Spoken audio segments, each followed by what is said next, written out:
I didn't know that last week's video was going to be in 2 parts, so I guess this is unofficially the second part of me knitting up chunky knits and chunky yarns. I knit a few more things that I wanted to show you guys and share what I made, how I made it.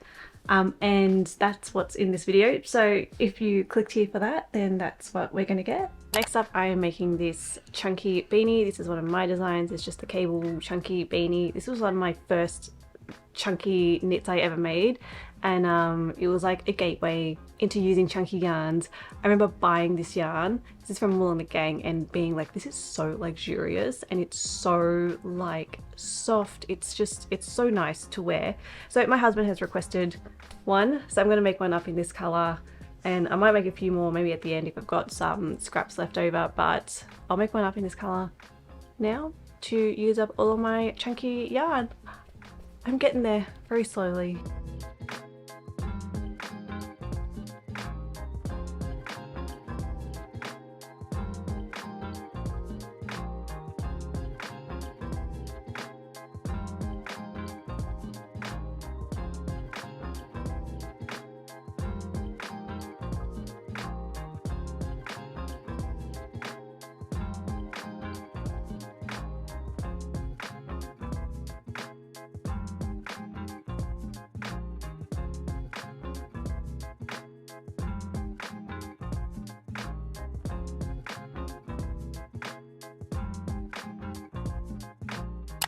She is now done and dusted. This is very cute. I still love this pattern. I think it's such a great pattern if you want to learn cables, so definitely give it a go.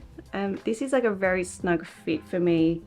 My head is like 21 inches, and I actually made this for my husband, whose head is 23 inches, and he said it fits really nicely as well. Like, it stretches nicely for him.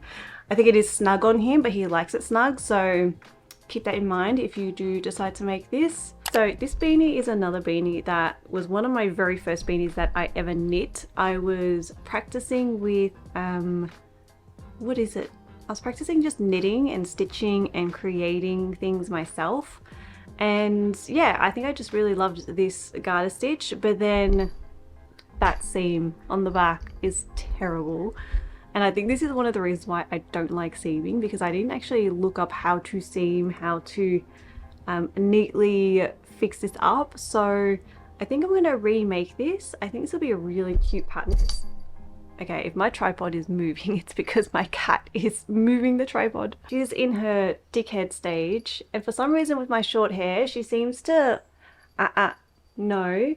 She seems to love my short hair, like she thinks it's a plaything. I don't really know what's going on with that, but I don't know what this is. I don't know what's happening right now. She's like biting my hair. She's biting my hair. Oh my gosh. What are we gonna do with you? So the yarn I'm using is just going to be this pink dusty yarn from Knit-A-Toe. I should mention, I have not done a gauge swatch. I always say do a gauge swatch, but I am going off the assumption that my stitch hasn't changed, like the way I knit hasn't changed too much, so it's going to be the same gauge for every knit I do on 12mm. Plus this particular pattern is, I think this is just a bulky yarn, so not super bulky, which means I'll have to change it up anyway, but I'm going to go by the measurements of this because I think this fits quite nice. Oh, look at that. I haven't weaved in my ends. That's, of course, this is like a 5-year-old beanie. That's real. Oh, I love that. That's so cute. I'm going to go off the measurements of this, and I like the length of it, except I'm going to do it with this chalky. I was going to say chalky, chunky yarn. So if anyone's interested in sort of the designing thought process behind this, the first thing I'm going to do is actually look up how to seam a garter stitch properly, because I'm pretty sure I have stumbled across a video where you can seam these up nicely, but also I'd want to be able to seam up here quite nicely as well. So I would have to look that up and make sure that I can nicely seam, because that's, I don't know what's going on there. I don't know what that is. Just to make sure we can get like a nice rounded edge. And that's sort of like in case I have to do something on like the cast on edge and the bind off edge, maybe I have to do like a special sort of technique. So I want to make sure of that first before I dive into it.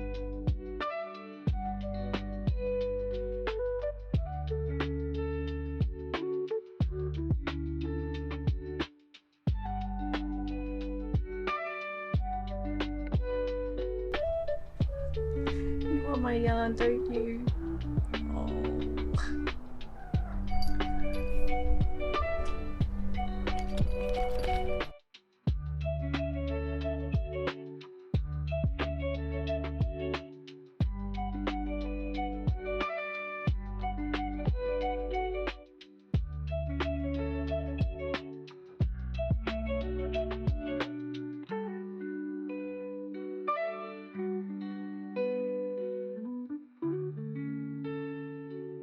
This is working out so nicely and so quickly, and I'm honestly hoping to be done in an hour, and then it'll probably take like another hour just to seam. But essentially I think I need to like maybe double and a half this, and then you can sort of like try it as you go, sort of like see how far around it'll go, because it's just going to be straight up like that, and then so I need to knit like enough to go around here. This is like the weirdest angle. Anyway.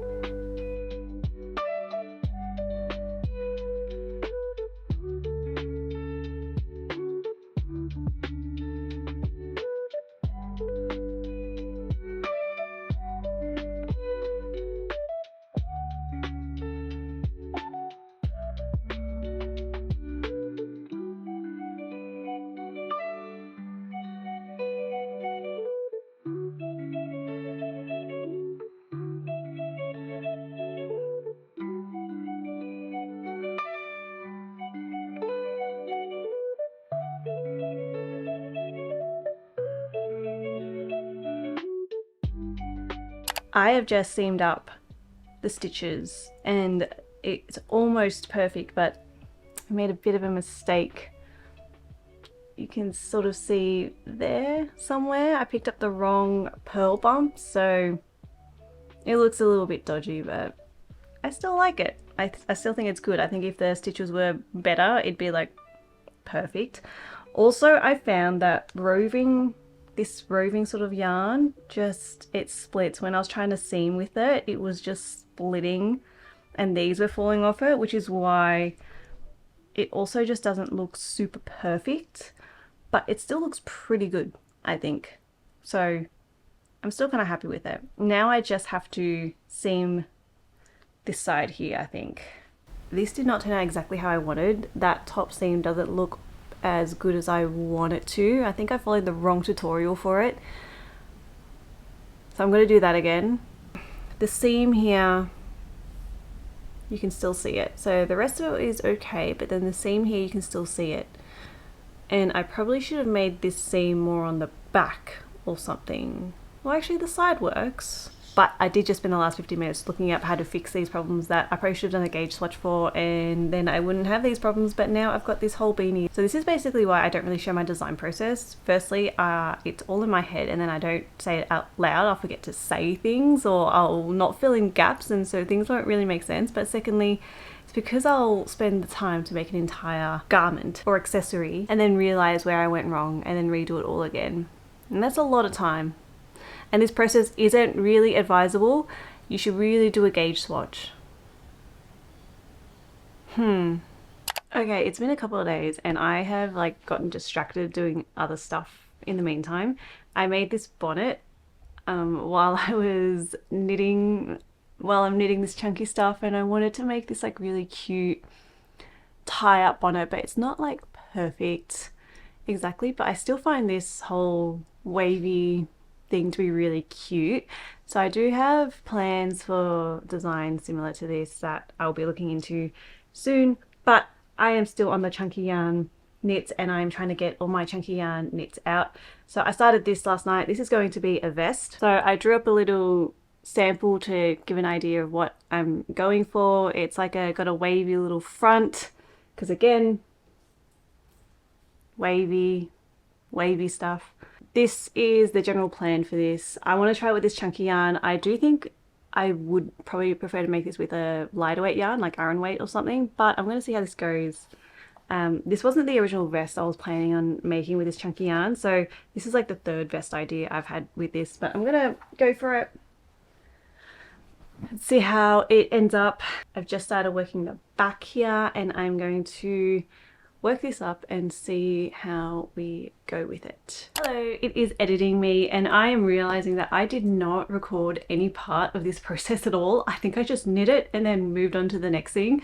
So what you saw was all I recorded, but this is the final vest and it ended up looking really, really cute, I think, in the end.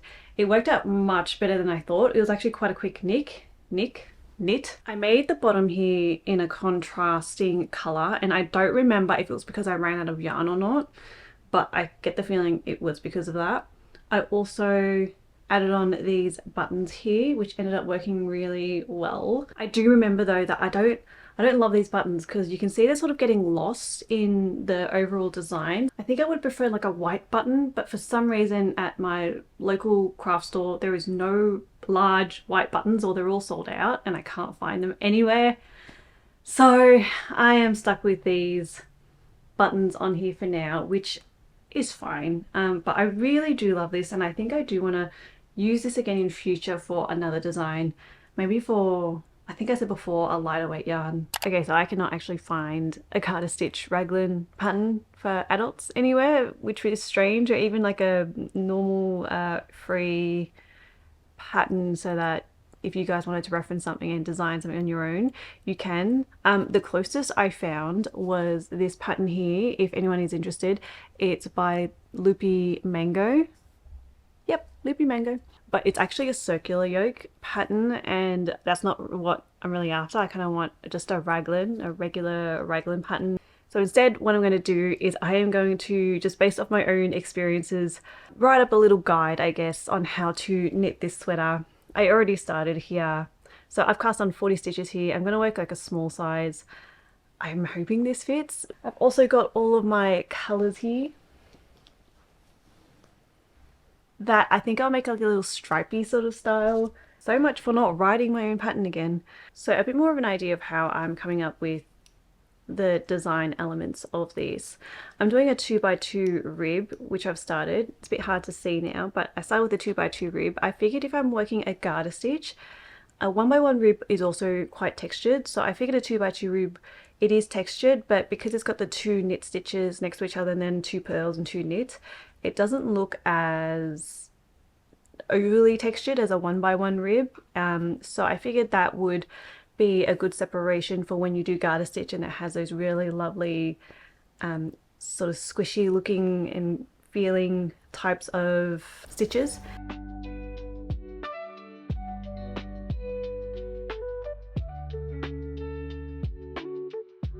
So I have started on the raglan here and I did frog it at some point because I decided that I was going to work it inside out. So essentially, because I'm working in the round, I do have to purl because it's garter stitch. I'm also changing colors, and then I decided that I originally had that as my outside, and then I decided I liked the inside better. I kind of like having all the extra little stripes on it. So yeah, I've got the wrong side facing me. That makes sense. Meaning as I work in the round, the wrong side's always facing me, and then when I change colors, all the long tails just sort of face me. So I'm going to work up to the sleeves and then separate, and then I can try it on and see how it looks.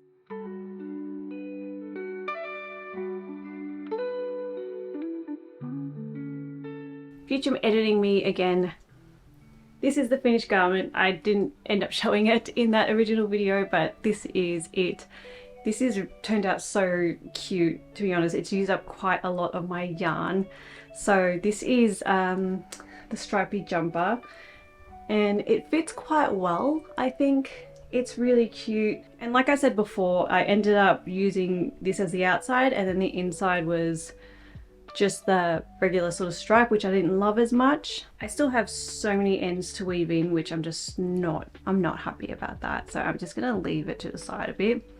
But this is really cute. And I think this is something that I would just end up selling, I think, because I don't think I'd wear it. I think it's really cute, but I think I might end up popping it on my website and selling it. So I did not end up using all of my yarn. This is what I still have left over, but it's so much more manageable. I can probably just give this away to someone who wants it. So that is the majority of my chunky yarn pretty much done.